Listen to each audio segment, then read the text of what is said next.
All right, ladies and gentlemen, we're back again. We are back again on Miss TV Total Football. This is the second channel. If you haven't subscribed as yet, make sure you subscribe. And while you're at it, just smash the like button. We've got the bad boy Taron back in the house again. Taron, the first video was pretty good, man. It's done some good numbers, and you're back again. You ready to talk about Arsenal now? How you feeling? Yeah, didn't get my commission from that video. I'm joking, but yeah, that was a great video. And Arsenal are a team that I really enjoy talking about because I feel like I'm quite unbiased about Arsenal compared to all the Arsenal fans on the planet who are questionable people. But yeah, looking forward to it. Looking forward to it. Brilliant, man. Hey, look, this second channel is not monetized yet, so there's a long way to go until we get commissions on this one. Um, let's talk about Arsenal Football Club, Taron. They've been doing, they've been busy. They've been doing some, well, they're trying to do some decent business. As you can see in the picture, Kai Havertz looks like should be announced as an Arsenal footballer very, very soon. The medical, I think, is completed. I think the news just literally dropped about a moment ago that the medical has been done for Kai Havertz. Um, Before we start talking about the kind of transfers they're looking to do, obviously Declan Rice, Jurian Timber, they're linked with as well. I'm pretty certain they're probably going to land both of them. I want to ask you, Taron, these guys, especially Kai Havertz and Jurian Timber, I just want to showcase to you the tweets that's been coming out in regards to them.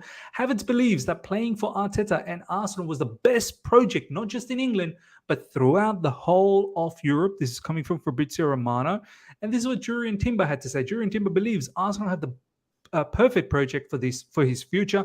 Manager and club plans immediately convinced the player Arteta is having big influence, as he did with Havertz.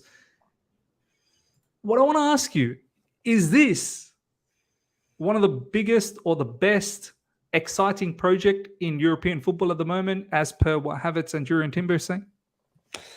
Yeah, I think it's a difficult situation because you have to look at how they do in the Champions League this season. I think that's going to be the real test. You know, they couldn't balance Europa League last season and the Premier League. Some issues happened there, but if they are serious in the Champions League this season, they reach the quarterfinals, the round of 16, even, which could be a big step. Then maybe, but right now we're seeing a team that the first two seasons under Arteta, realistically, if it was Chelsea, United, Liverpool, he could have been sacked realistically after the results and the set of results. 100%. Really bad, like 15th place in the league. And then, and what we saw after in the summer transfer window was a complete gold mine, a great influx of signings, young signings, big risks. Like Aaron Ramsdale, a goalkeeper, got relegated twice, a big risk. So Arteta clearly got the recruitment right, which has sped up the process from here to like here very quickly, which is a big step. And this season, again, it's almost felt like it's gone from 50 to 80, like crazy progress from fifth place to second place, competing with arguably one of the best teams the Premier League's ever seen. They were on top for like over 200 plus days. I mean, obviously they bottled it, but they were on top. They really gave Manchester City a really tough go. Exactly. And the thing that young players look for is, are they going to have a clear pathway into the team? Are they going to be made a main player, have a clear place in that system, which some other clubs maybe? I feel like I'm just slandering Chelsea because it's not on your main channel, but it's not clear. Underneath, you're having a dig at Chelsea. Exactly. Like, we're not on the main channel, so I'm always just going for Chelsea. But yeah, like there's a clear pathway for the young players. They're going to see them as a main stake in the team. And like I said, you need to see what they do in Europe this season, then we can make a judgment. But right now, it's looking quite good. No, fair enough, man. I mean, it is. I tend to believe, Taron, it is looking very good, just like what you said. I mean, you look at. Do you know what? Let's talk a little bit about Arteta. I didn't really think too much of this particular manager when he first burst into the scene and became Arsenal manager. I always had this feeling maybe Frank Lampard would pip him and become the manager that we all hoped, but it went south for Frank. Frank, please, no more management. Whatever you do, no more management. Arteta obviously has risen above. There was a debate always, wasn't it, with Frank and Ole Gunnar Solskjaer and Arteta, who'd be the first one gone, and that who'd last the longest. And it seems like obviously it's Arteta. I must say, Taron, I'm very surprised about how he's been able to take this team. As you said, he should have been sacked so many times in the beginning, but they persevered. They got from 8th, 5th, 2nd. I think last 4 seasons. Obviously, last season 2nd, and then before that was 5th. Um, I feel like Taron, the kind of business they're looking to do this season, on top of what they already have, don't forget, they've already got the likes of Saliba in the back, as you've already touched on. Ramsdale, I don't really rate, but then again, he's decent enough goalkeeper, right? Gabriel Magalhaes was a very, very good defender. Ben White was a revelation, I feel like, last season. In midfield, obviously they're going to strengthen. Looks like Declan Rice. He only wants Arsenal Football Club. I know Manchester City's in the mix, but I think he prefers to be in London. A lot of rumors, people saying, the people in the know, saying that he's got a young family that are more comfortable in London, and he's close to the family, this, that, the other. So he doesn't really prefer the Manchester City move, which we'll touch on a bit later on. And obviously, Kai Havertz been bought during Timber. A lot of people have been saying, Taron, that Kai Havertz could explode over there with the structure, the organization that Arteta has. I mean, Taron, what's your thoughts of this team finished second last season and the kind of business they're doing now?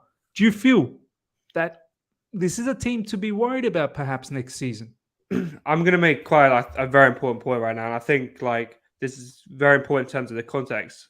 For example, Frank Lampard, I know using him as a manager in the manager debate is not really the right thing to do, but in the 2020 transfer window, he was given the keys to whatever he wanted. He got Timo Werner, Kai Havertz, Hakim Ziyech, Thiago Silva, Ben Chilwell, Edouard Mendy, Malang Sarr, some other random players as well. The whole of the French capital, all these players. And that was the first window he was given after the transfer ban to do it, because he really excelled when he had no pressure. He just had Sure. Kovacic, Pulisic, and he got fourth place.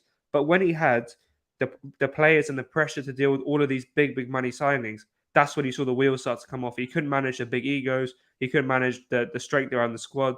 And you can say Declan Rice is a young player. You can say Timber's a young player. You can say Havertz is a young player.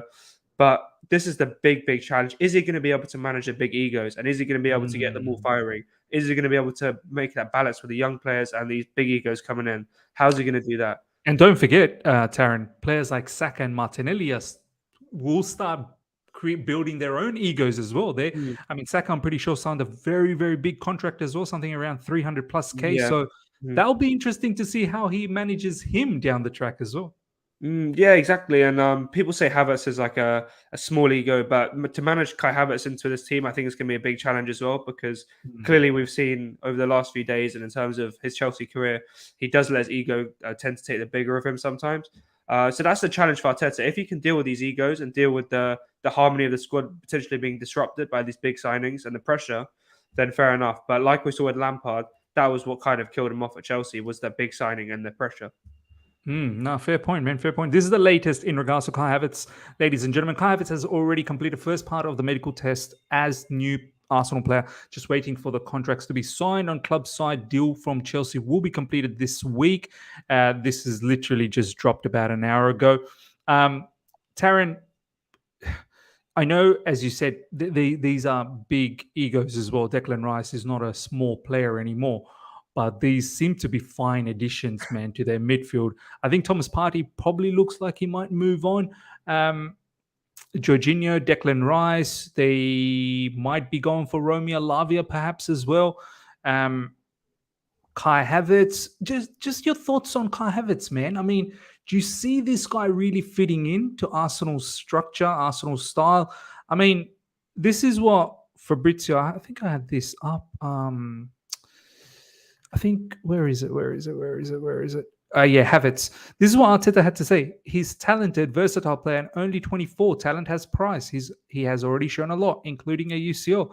Arteta really rates Kai Havertz, man. Like, this is probably why they paid 65 million for him. So can you see this guy? I mean, where would he play in your opinion? They've already got Gabriel Jesus, they've got Nketiah, they've got Trossard. Like, where do you see this guy fitting in? I think people are expecting him to naturally slot into the Xhaka role. That doesn't make sense to me at all, because Granit Xhaka and Kai Havertz are complete polar opposites in terms of defensive work, great aggression, positioning, covering your winger when they're getting forward and cutting in. That's completely different.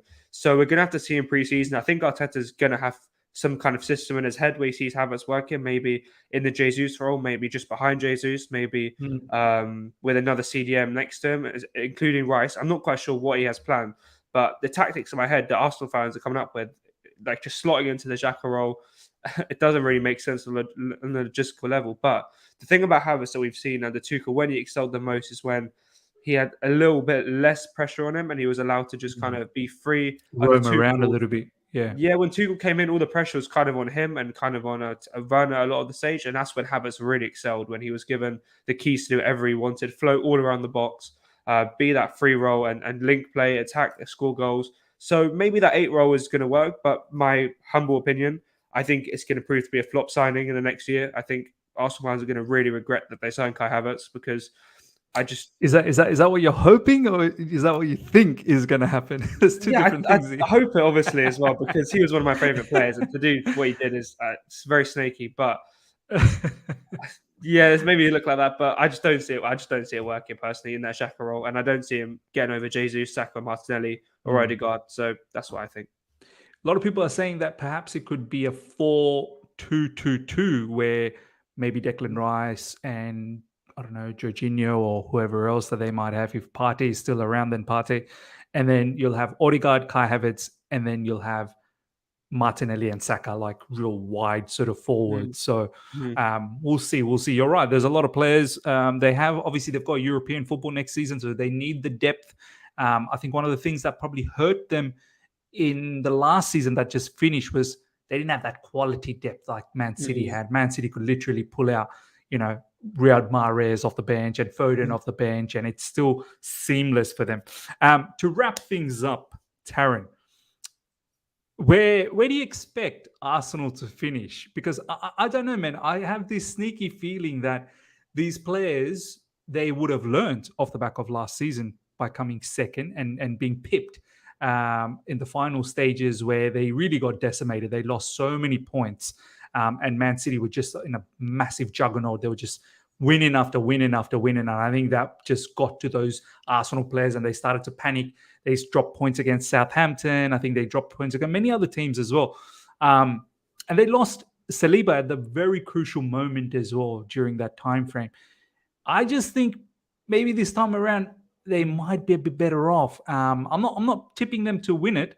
I still think they're going to be in the mix for the top 4 race, just like all the rest of the other teams, besides Manchester City, obviously. They're clear-cut favourites to win the league again. Where do you expect Arsenal to finish next season, considering they've got European football as well? With me personally, like I said already, the big money signings I feel could have a big impact on Arteta, because he's basically, like I said, had a small signings last window with who they signed last window, I don't even remember, to be honest. But the season before, I think Lokonga, they signed Gabriel Jesus, Gabriel Jesus, just a few signings, right? But the season before, this is going to be the biggest the biggest spending winners we've seen at Arsenal in probably their history, to be honest. So I think that could have a big impact. But me personally, I think they're going to finish fourth or third. Potentially, I think they're probably going to finish fourth. That's my final guess. Fair enough, man. Fair enough. Look, I think they're going to be in the mix in the top 4 race, that's for sure. Whether they can back it up with another title challenge, we'll see. But I have to say, the kind of improvement, especially if they can land Declan Rice, which looks like they are the hot favourites. It's just a matter of, will Arsenal Football Club outlay the level of money that West Ham wants? And if they don't, then I'm pretty sure that Man City will come and swoop up this particular player. And with the likes of Jury and Timber, which adds more quality in their defense as well. So it will be interesting to see what happens. So, one eye on Arsenal Football Club, indeed. One eye on Arsenal Football Club. Ladies and gentlemen, hope you guys have enjoyed this. Smash the like button. Leave a comment below as to what you think about the kind of business that Arsenal's done so far. And what you think about Arteta and where he's leading, or where you think they're going to finish next season in the comment section.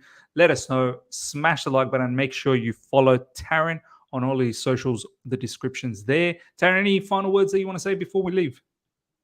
Yeah, love talk about Arsenal, my second favourite club. Not really, but thank you. Thanks for having me on. It was a great discussion. See you next time. Brilliant. Take care, everyone. See ya.